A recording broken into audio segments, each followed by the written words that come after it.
Hello everyone, welcome back to TNT Go Dutch, and today we are in Zoetermeer. Zoetermeer? Zoetermeer. I think she's saying it right and I'm saying it wrong. Because I've always said Zoetermeer, but I think it's Zoetermeer. I only listened to the pronunciation the entire way here to try to get it right, so that's probably if I didn't, then my efforts have failed me. And you may ask why we are here. And the answer, it is close to Leiden. Only kidding. Mostly. We had planned on doing a big filming today for our chip video, which is still coming with Soul Travels, but instead we decided that we wanted to spend today and go explore another city because we haven't spotlighted a city in a while. Showcase, spotlight. Right. And Tammy and I actually were here not too long ago, and I really, really enjoyed it. And I wanted to kind of show you around. And it's so close to Leiden, you think we would have come here by now, especially considering there's a Media Mart here, and you know, I love Media Mart. And so... yeah, that's the reason it's around here. Yeah. Mm-hmm. But with that, Tracy, you've put together a list of some things that we're going to check out today. Yes. Yep. Absolutely. And, of course, Tracy's got some facts, so she's going to tell you a little bit about the city. We did come here this morning and have a little bit of breakfast. We went to a Blackbird. Yeah, Blackbird Bakery, and they had some delicious coffee. I had a chai latte. It's yummy. I was really proud of us. We ordered almost everything in Dutch. We really got hung up at the very end. When they asked if we wanted it for to go or for here, got a little hung up on that, and then they switched right back to Dutch with us. So good for us. We're trying. The first thing I think we're going to go check out is a molen, a windmill. A windmill, yeah. It's supposed to be pretty big. Let's go find the windmill. Let's go.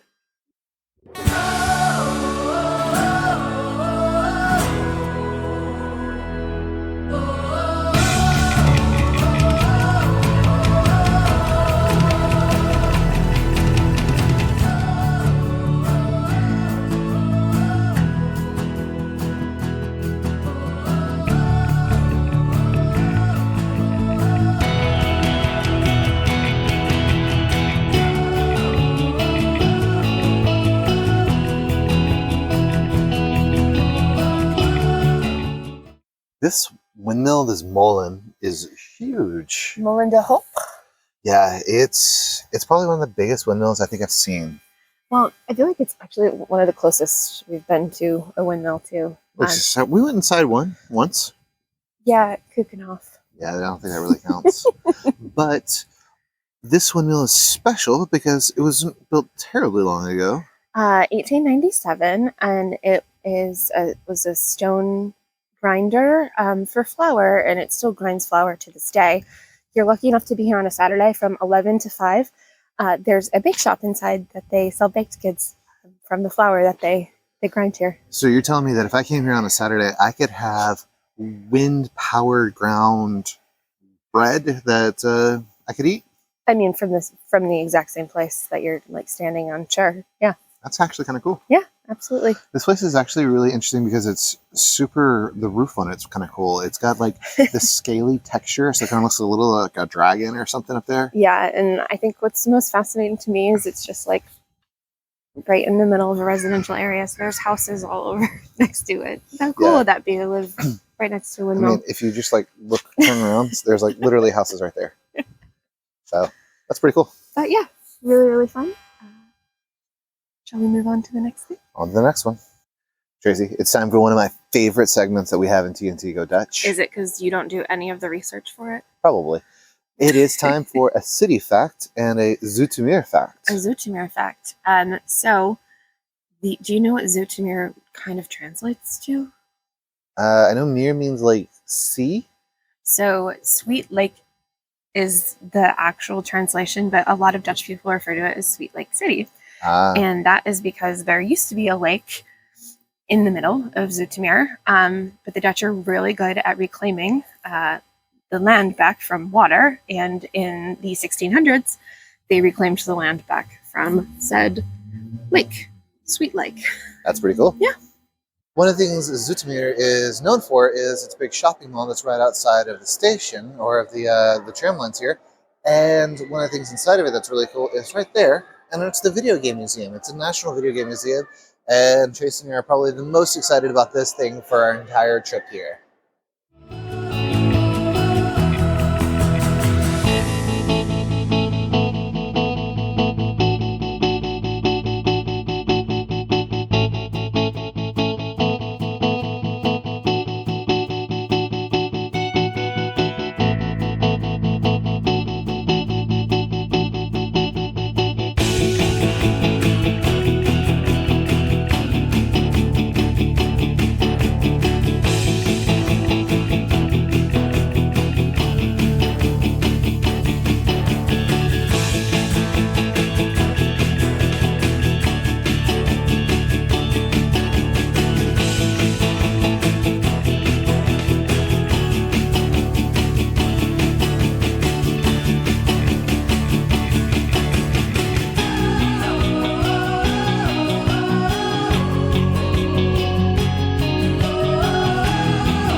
So we actually ran into a subscriber and a viewer of our content, and he works here at the Video Game Museum. You want to introduce yourself?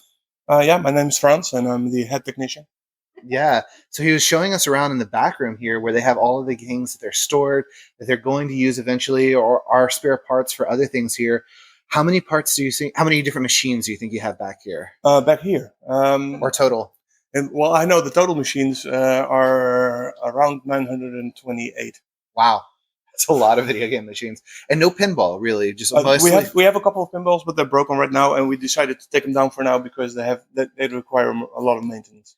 So what's really like the concept of trying to, I noticed that it was really like from the very beginning, some of the old machines, and a lot of home arcades, home video game stuff as well, and then all the way to Japanese stuff that you don't even really see outside of Japan. That's right.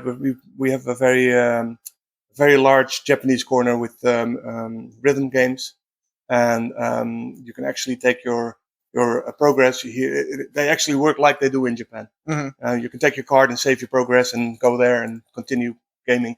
People know this and come here.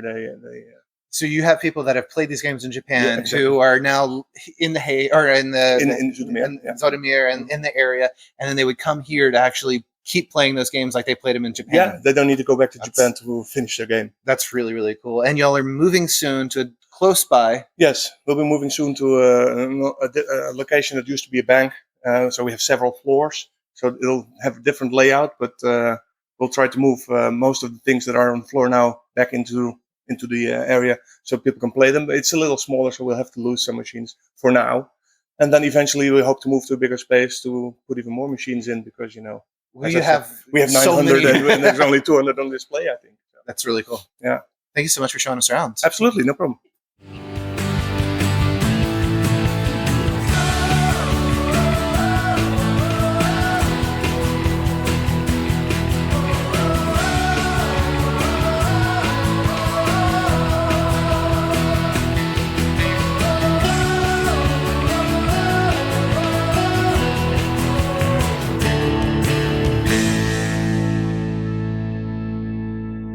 We just finished the video game. The National Video Game Museum. And I understand that why it's so special. Yeah. It's been moved around quite a bit, but I can understand why it's such a big deal. There's so much there. Whether you're talking about old school stuff, like things from the 80s and earlier. He even had a couple of machines that were all mechanicals from the 50s, I think he said. Yeah. It was just wild to go and explore. And thank you so much for taking us back there and allowing us to see some of the other games and things, some of the pieces they have. I think you made his entire year. If you're in the area and you have that time, it's really not that expensive. I think it's $12.50 and you get 2 hours of all you can play. Mm-hmm. There's none of the redemption video game ticket machines, but it is a whole lot of fun. Once you're in, you don't have to pay anything for the individual machines, so it actually works out. There's food and drinks and stuff you can get there as they well. were having a couple children's birthday parties there, so maybe we need to have your birthday party there next time. I could see that. But the space is incredibly deceiving. When you look out, it doesn't look like much, and then it's just this plethora of games. He said, 928? Yeah, it said there were over 200 on the floor and 900 total, and they have multiple storage locations for other things, including some games that only they have. They have the only working copy. And there was one game they were showing us that the owner of the actual whole thing was part of the video game because it was a Kickstarter campaign, and he got to be added to it. He also likes hot things, so really cool. Yeah, I would definitely go back. Apparently they have a thing called Friends of the Museum where they'll open the museum after hours. If you're part of that group, you can have a couple beer chows and play some games. Sounds like that's something we probably should sign up for. Sounds up my alley, 100%. All right, enough of that. Let's go on to the next thing, probably a little bit more historical for the city. Probably. One of the other things they were telling us is that they actually have an area where they're opening up for esports and for kind of the older kids. So they could come and play games and do things there. So on Saturdays, they have a space there to just kind of hang out and play some games for the afternoon. So if you have some kids that are in their teens that need a place to hang out, it might be a good place to check out.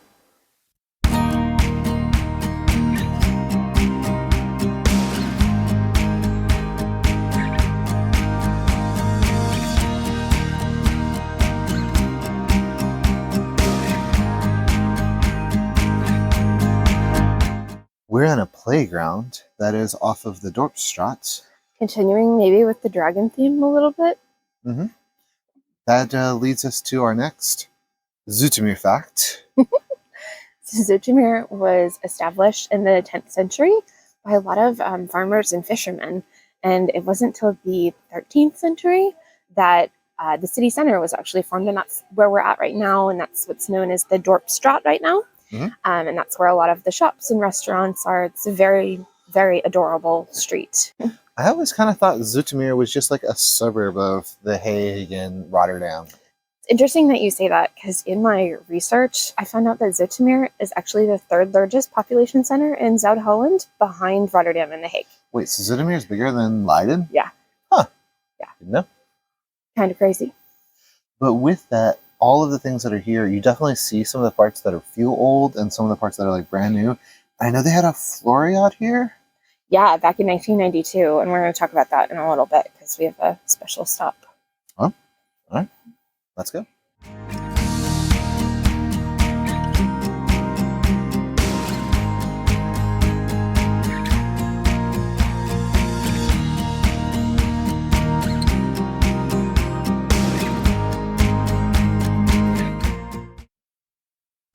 You do not need to adjust your sets. The We do not have jaundice. Yeah, it does look like the white balance is a little off, but it's because we're in a very famously yellow and blue bridge. Yes, the Nelson Mandela Bridge. Nelson Mandela Bridge.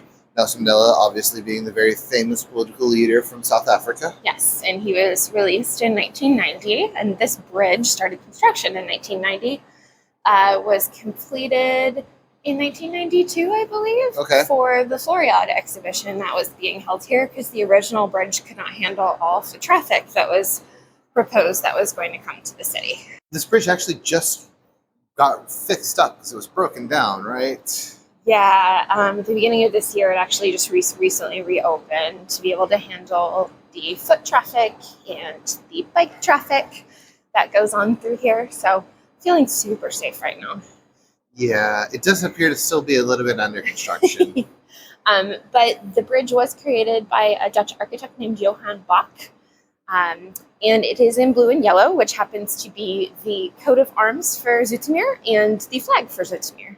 Also kind of reminds me like a Ukraine thing. Yeah, I don't think that was probably the intention when it was first built, but now we are. Fun fact about this bridge, it costs about 50,000 euros a year to clean all of the glass. I want to be sure I'm clear. 50 or 15?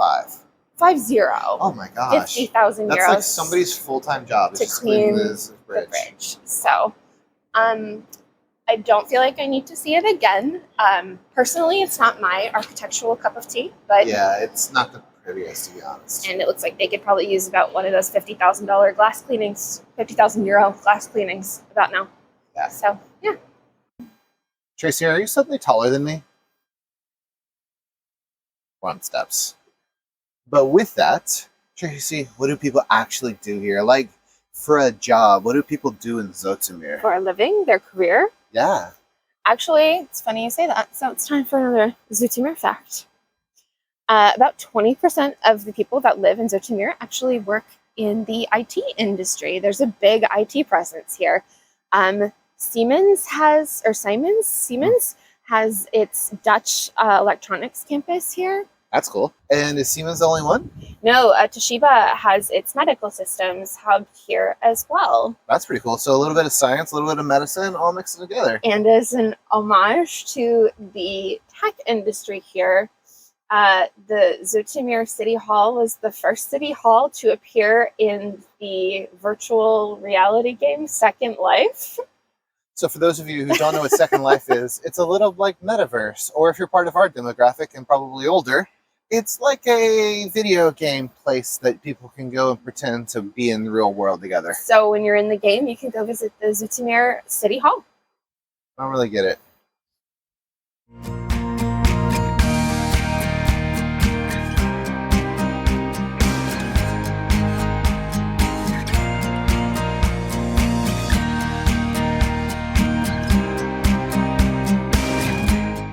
I think this is our last location of this. After all that excitement of the Video Game Museum, we needed a little dose of calm. So we headed out to the Westerpark, which is practically on the edge of Zoetermeer.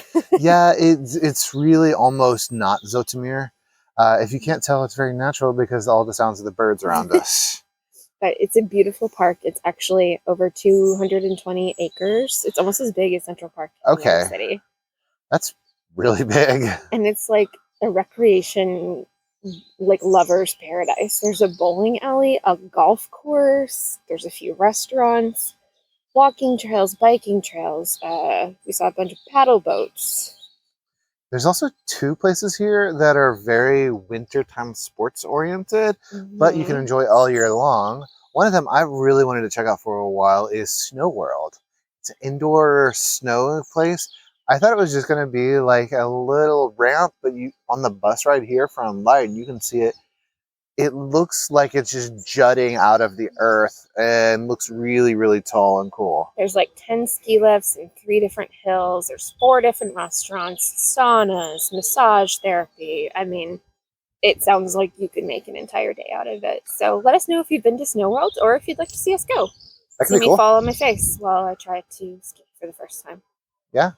The other place is the Silver Dome, which I was reading about, and it's a speed skating track. The Dutch love their speed skating. Yeah, which a lot of the Olympians train at. And it's actually the only curling ice track, Curling court, whatever it is, lanes in the Netherlands. Yeah, which I think the Dutch actually do compete in the Olympics in curling. So I wonder if they practice there. Yeah, that's awesome. I would love to go watch some speed skating there. It sounds so fun. I would love to have a beer and watch some curling.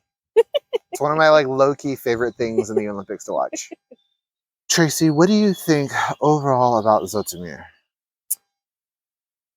Not what I expected. Yeah, I expected same. it to be a lot smaller. It's actually quite spread out. Mm-hmm. And after hearing that it's the 3rd most populous city in Zuid-Holland, after Rotterdam and The Hague, Which are big cities, which are for sure. big cities, yeah, it's impressive. Definitely a mix of new and old. Yeah, absolutely. There's definitely some spots where it feels like this could have been plucked out of any century that's 1,000 years old, or any place, city that's 1,000 years old. Or there's parts of it where it just feels like this all looks like brand new construction. Or if you're the Nelson Mandela Bridge, like plucked out of the 90s. That's true. There was a Floriade here. You alluded to that earlier, but a lot of it's gone now or not really there. Yeah, it tends not to stick around very We long. heard from you all that Floriade's kind of a huge money sink, so yeah, makes sense that it's not really around anymore. Mm-hmm. There's no canals around here, so we're gonna have to film by the next best thing, which is just a random lake. But the lake in Westerpark, it's pretty. Yeah, very pretty. I think we are gonna get on to do a little more relaxing here, but we are gonna leave you here. Mm-hmm. And I want to remind you all to like, comment, subscribe. It really does help us out. We're working towards that 5,000, and the chip video should be coming in soon. So if you're looking for that, it'll be out here soon. Yeah. Stay tuned for that. Thank you all for following us today and joining us in this adventure. If you have any other suggestions, let us know. Yeah, sounds good. We will see you guys next week. Bye. Bye.